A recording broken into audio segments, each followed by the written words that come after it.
آپ سے بڑائی صاحب، اب جو یہ ساری صورتحال ہے، امریکی صدر کہہ رہے ہیں کہ جناب ایک ذہین شخصیت آ رہی ہیں جو ملک سے آگے بڑھ کے سوچتے ہیں، اور اس کے بعد آبنائے ہرمز کو کھولنا، پھر دوبارہ سے ناکہ بندی جاری رہنا، پھر ایران کی طرف سے اعلان. اب آپ کیا دیکھ رہے ہیں؟ میرے خیال میں یہ پوسچرنگ ہے جو کہ ایران اور امریکہ دونوں اپنی پبلک آڈینس کو دے رہے ہیں.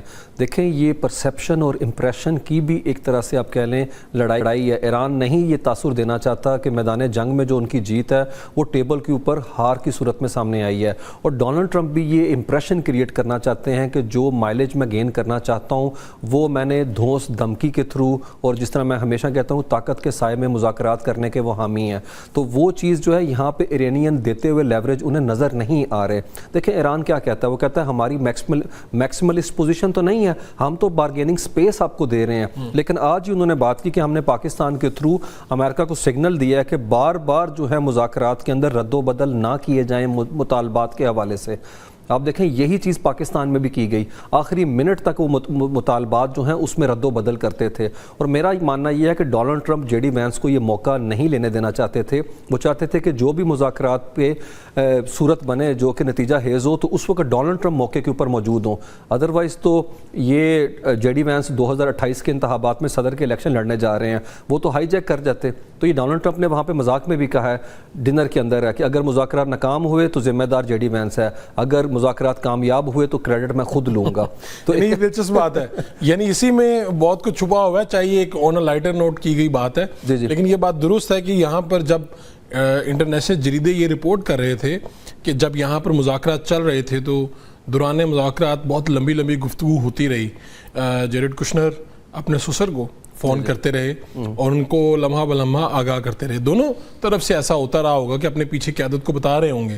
لیکن یہ یہاں پہ آپ کی تھوڑی بات کو تھوڑا کاٹ کے بتانا چاہتا ہوں کہ اب جے ڈی وینس 21 گھنٹے کے بعد میڈیا سے خطاب کر رہے تھے تو ڈونلڈ ٹرمپ میامی میں مکسڈ مارشل آرٹس دیکھ رہے تھے. یہ ان کی غیر سنجیدگی کا لیول چیک کریں کہ وہ کشتی دیکھ رہے ہیں جبکہ پوری دنیا کا امن جو ہے وہ داؤ پہ لگا ہوا ہے. اور میرا ماننا یہ ہے کہ ڈونلڈ ٹرمپ کو پتا تھا کہ مذاکرات نتیجہ خیز نہیں ہوں گے، اسی لیے انہوں نے یہ صورتحال کریٹ کی. لیکن اگر ڈونلڈ ٹرمپ پاکستان آتے ہیں جس کا وہ اندیا دے رہے ہیں تو 12,000 کلومیٹر کا سفر وہ اسی صورت میں کریں گے کہ وہ ڈاٹس کو سائن کریں اور پوری دنیا کو بتائیں کہ میں نے نہ صرف لبنان کے اندر جو ہے سیز فائر کروا لیا، مذاکرات کی طرف لے کے جا رہا ہوں، یہاں پہ پاکستان میں ایران سے متعلق کر لی. اور آپ دیکھیں کل انہوں نے حماس کے تحت مصر میں مذاکرات کی ہیں. 14 مئی کو وہ جا رہے ہیں چین، اور وہاں پہ بھی خبریں آ رہی ہیں کہ وہ شمالی کوریا سے رابطے میں ہیں. تو وہ ایک وقت میں 4 جگہوں پہ مذاکرات کر کے اس کو نتیجہ خیز بنانے کا تاثر دے کے اپنی اس میگا بیس کو بتائیں گے کہ جو نومبر میں انتخابات ہیں اس کے اندر جو ہیں ہم ہیوی ویٹ نے گین کیے. اب ہمارے ساتھ ایئر وائس مارشل ریٹائرڈ اعجاز محمود صاحب نے جو کر لیا، ڈاکٹر ہما بکائی صاحبہ بھی ہمارے ساتھ ہیں. ڈاکٹر صاحبہ سے پہلے میں آغاز کر لیتا ہوں. ڈاکٹر صاحبہ یہ بتائیے گا اب جو صورتحال ہے، ایک مرتبہ پھر آبنائے ہرمز کا بند ہونا، کل تو ہم بڑے پازیٹیو لے رہے تھے اسے اور پوری دنیا کے لیے بڑی پازیٹیو خبر تھی. اب جو اس وقت سچویشن آپ دیکھ رہی ہیں، کیا کہا جا سکتا ہے؟ پھر ڈونلڈ ٹرمپ نے ایک اندیا بھی دیا ہے کہ کوئی ذہین شخصیت بھی وہاں پر آ رہی ہیں، تو کس طرف آپ جاتی دیکھ رہی ہیں چیزوں کو؟ دیکھیے مجھے ابھی بھی اوور آل تو یہی لگ رہا ہے کہ ٹریجیکٹری پازیٹیو ہے، لیکن بالکل واضح طور پہ ایران نے کہا ہے کہ اگر ڈپلومیسی اور ڈسیپشن ساتھ چلا تو مسائل ہو سکتے ہیں. اب ڈسیپشن سے ان کی مراد کئی چیزیں ہو سکتی ہیں. ان کی انڈرسٹینڈنگ کہ کن چیزوں پر سمجھے کنسنسس ہو گیا ہے، اور امریکہ کی انڈرسٹینڈنگ کہ کن چیزوں پہ کنسنسس ہو گیا ہے. حرمت کے حوالے سے بھی یہی صورتحال مجھے ایمرج ہوتی ہوئی نظر آ رہی ہے. اور دوسری ہے نیوکلیئر ڈائمینشن. بہت واضح طور پہ ایران نے کہا ہے کہ وہ ایٹم بم تو نہیں بنا رہے، لیکن جو افسردگی ہوئی ہے یورینیم کی وہ ان کی بھی ریڈ لائن ہے، ان کی اسٹریٹجک ریڈ لائن ہے، انہوں نے یہ کہا.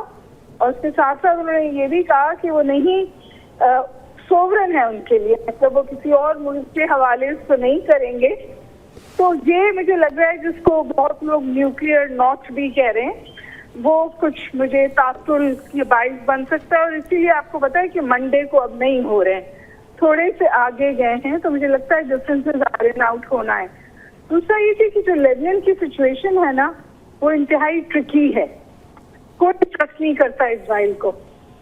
اسرائیل نے انتہائی پریشر میں آ کر اس بات کا اقرار کیا ہے, اس ٹروس کا اقرار کیا ہے, لیکن اس میں بہت سارے کیویٹس ہیں.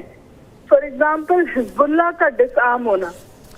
حزب اللہ کا ڈس آرم ہونا ڈیسائیڈ ہوا تھا مارچ میں, لیکن پھر جو صورتحال بنی حزب اللہ ہی ڈیفینس بن گیا لیبنان کا, اور لیبنان اگر چاہے بھی تو فورسفلی حزب اللہ کو ڈس آرم نہیں کر سکتا. تو یہ وہ سمجھیے سب لیئرز ہیں جن پہ کنسنسس ہونا ابھی باقی ہے. پھر ڈی مائننگ, مطلب ہر حکومت کو ڈی مائن کرنا ہے, اس میں وقت لگے گا. تو اور ایران جی فرمائیے. تو